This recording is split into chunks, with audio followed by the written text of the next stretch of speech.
Avant la rébellion, avant l'Éden, avant même que les fondations de la terre ne soient posées, il y avait une figure rayonnante dans les cieux. Son nom était connu des anges, son éclat était incomparable. On l'appelait Hélel, celui qui brille, celui qui porte la lumière. Mais ce que la plupart ignorent, c'est qu'il n'était pas le seul. Il y avait un autre être, tout aussi lumineux, tout aussi exalté. Et c'est là que tout commence. Pourquoi Dieu aurait-il créé deux êtres célestes, dotés de la même fonction divine? Pourquoi aurait-il confié le reflet de sa gloire à plusieurs entités? Certains textes anciens suggèrent qu'il ne s'agissait pas d'une erreur, mais d'une épreuve. L'un a été créé pour magnifier la gloire de Dieu, l'autre pour révéler ce qui se cache au cœur de l'exalté lorsque la gloire est partagée. Ces deux êtres se tenaient côte à côte, flammes jumelles de brillance dans les cours célestes. Aux yeux des anges, ils étaient presque indiscernables. Tous deux chantaient la création, tous deux marchaient parmi les pierres de feu, tous deux étaient investis de secrets que seul le trône pouvait révéler. Mais au plus profond d'eux, une pensée commença à s'éveiller. Pourquoi partager ce qui devrait être à moi seul? Et c'est alors que les cieux tremblèrent. Celui que nous appelons Lucifer, l'étoile du matin, n'est pas tombé seul. Il a été poussé à l'orgueil par une rivalité née avant le temps.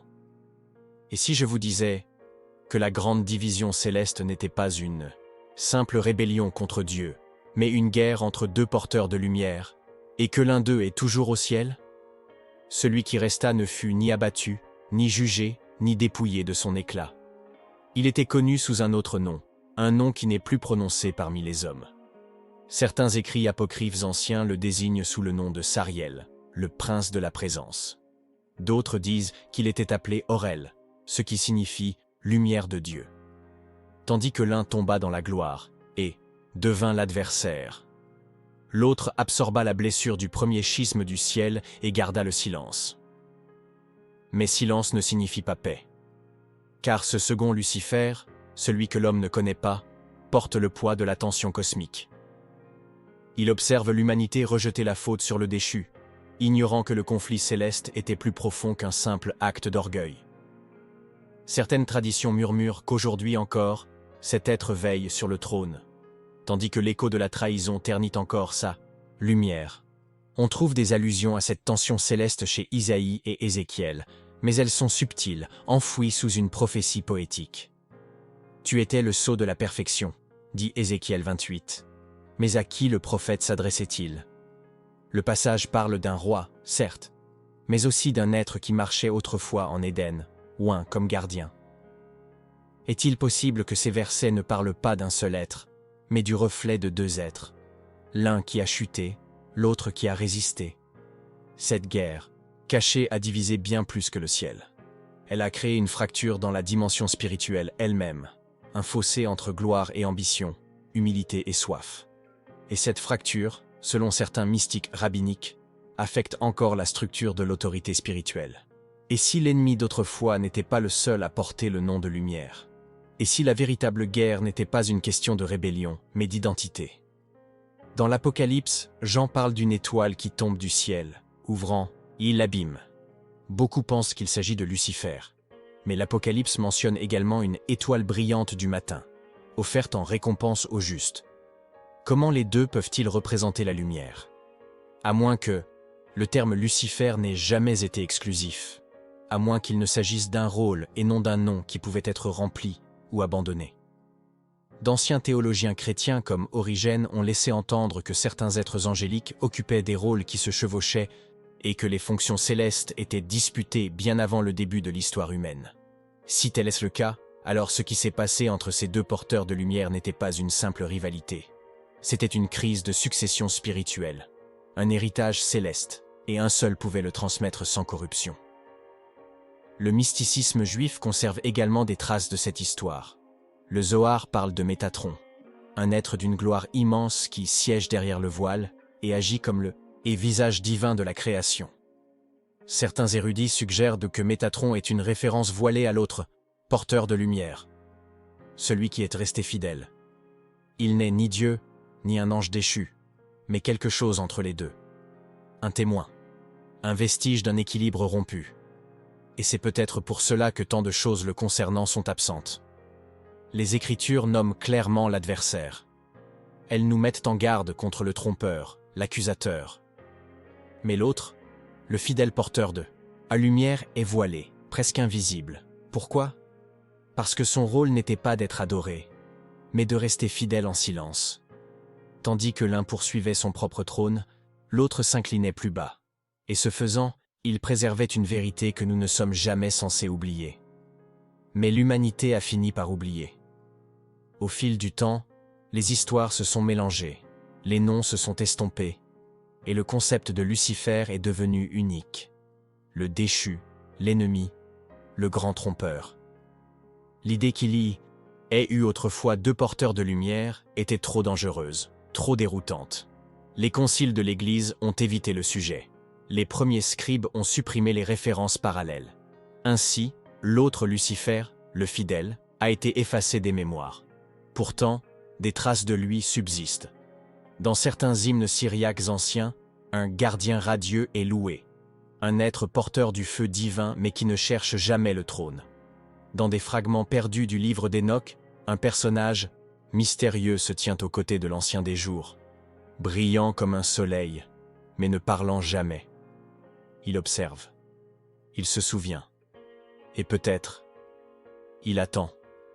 Attend quoi? Selon certaines traditions chrétiennes ésotériques, il reviendra à la fin des temps, non pas comme sauveur, ni comme juge, mais comme témoin. Son rôle sera de témoigner, de parler une fois, et une seule fois, de ce qui s'est réellement passé avant la chute. Pas la chute de l'homme, pas même celle de Lucifer, mais la chute de la lumière elle-même. Imaginez, un être céleste, rayonnant d'un éclat divin, porteur du souvenir d'une guerre plus ancienne que la création, s'avançant à la fin des temps pour révéler la vérité.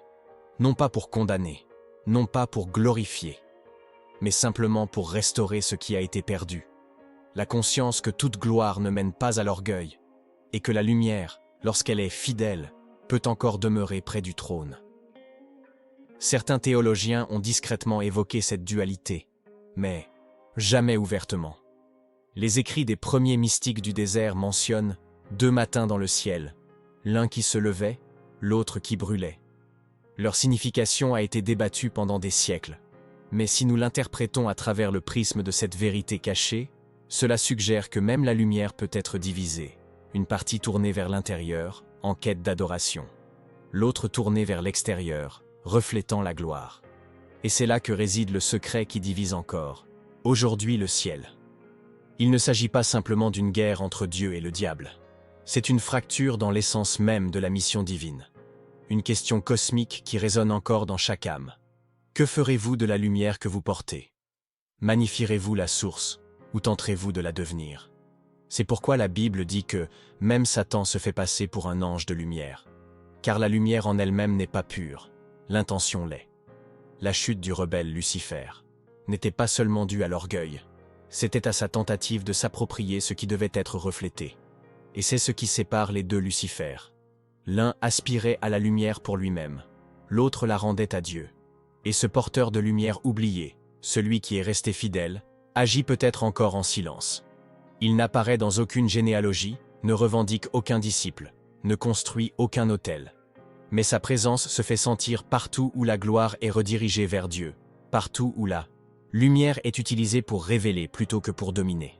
Certains croient qu'il veille sur ceux qui marchent humblement, préservant le modèle divin brisé depuis longtemps. Cela pourrait-il expliquer pourquoi certains croyants ressentent la présence de la lumière, mais que toute lumière n'apporte pas la paix? Pourquoi certaines révélations semblent divines, tandis que d'autres semblent étrangement autoglorifiantes? Peut-être est-ce parce que les vestiges de cette division céleste, persistant, la tension entre les deux Lucifers n'a pas disparu. Elle s'est transférée dans le tissu spirituel de la création elle-même.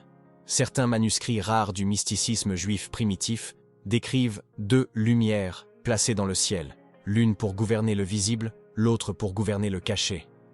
Si les interprétations modernes appliquent cela au soleil et à la lune, d'autres soutiennent qu'il s'agissait d'un code, les symboles des deux porteurs de lumière.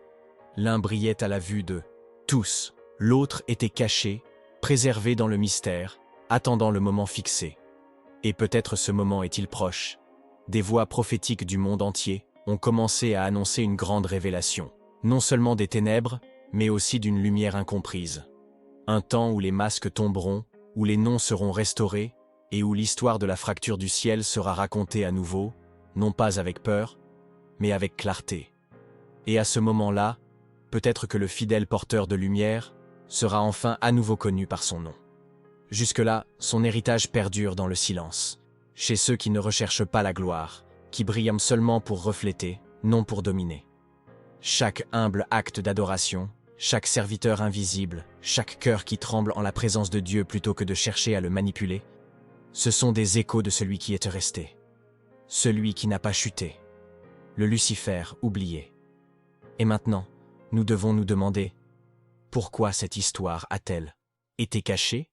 Pourquoi l'existence d'un second porteur de lumière, loyal, fidèle, silencieux, serait-elle si dangereuse à préserver? La réponse est peut-être plus humaine que divine. Peut-être ceux qui ont structuré le pouvoir religieux craignaient-ils les implications. Si toute gloire ne corrompt pas, alors toute lumière n'appartient pas aux déchus. Et cela signifierait que l'emprise de l'ennemi n'est pas aussi absolue qu'on nous l'a enseigné. Imaginez le changement que cela entraînerait. Si les gens savaient que la splendeur divine peut rester pure, que le pouvoir ne mène pas toujours à l'orgueil, ils commenceraient peut-être à remettre en question les discours de peur qui dominent les systèmes religieux. Ils cesseraient peut-être de glorifier les ténèbres comme égales à Dieu. Et ils commenceraient peut-être à rechercher les véritables porteurs de lumière, ceux qui reflètent et non ceux qui consomment. Mais voici l'avertissement. Selon certains fragments prophétiques, dans les derniers jours, les deux porteurs de lumière se révéleront côte à côte. L'un accomplira des prodiges, trompera les nations, fera descendre le feu. L'autre ne dira que la vérité, calme et claire, sans ostentation. Et l'humanité sera forcée de choisir, non pas entre la lumière et les ténèbres, mais entre deux sortes de lumière. C'est peut-être là l'épreuve ultime. Non pas distinguer le bien du mal, mais savoir quelle lumière est réelle et laquelle ne l'est qu'en apparence.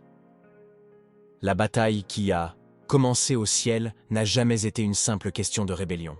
Il s'agissait de reconnaître, de savoir si nous pouvions voir au-delà de l'éclat, et au cœur de ce que cet éclat était censé refléter. Alors que nous approchons de la fin des temps, la question n'est pas « qui est Lucifer ?», mais « lequel suivons-nous sans même nous en rendre compte ?»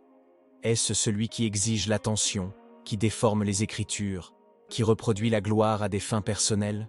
Ou est-ce celui qui réfléchit, qui s'incline profondément, dont le silence témoigne plus fort que n'importe quel miracle? Beaucoup seront trompés, non par les ténèbres, mais par une lumière qui n'a jamais été fidèle. C'est pourquoi l'Écriture nous avertit. Même les élus seraient trompés, s'il était possible. Car la tromperie n'a pas l'air maléfique. Elle paraît sainte, elle brille, elle inspire. Mais au fond, elle aspire au trône. Elle aspire à l'adoration. Elle aspire à la gloire. Et quelque part, observant en silence, se trouve l'autre. Celui qui n'est jamais tombé. Celui qui portait le même titre. Mais l'a rendu au Créateur. Le porteur de lumière oublié. Le témoin silencieux. Attendant toujours le jour où la vérité sera révélée. Non pas pour condamner, mais pour restaurer ce que le ciel a perdu lorsque l'orgueil a pénétré dans le sanctuaire. Et si cette vérité brûle dans votre esprit, si elle vous ouvre les yeux sur quelque chose qu'on ne vous a jamais dit, alors ne la gardez pas pour vous. Partagez cette révélation, abonnez-vous à la chaîne et dites-nous dans les commentaires de quelle ville du monde nous regardez-vous.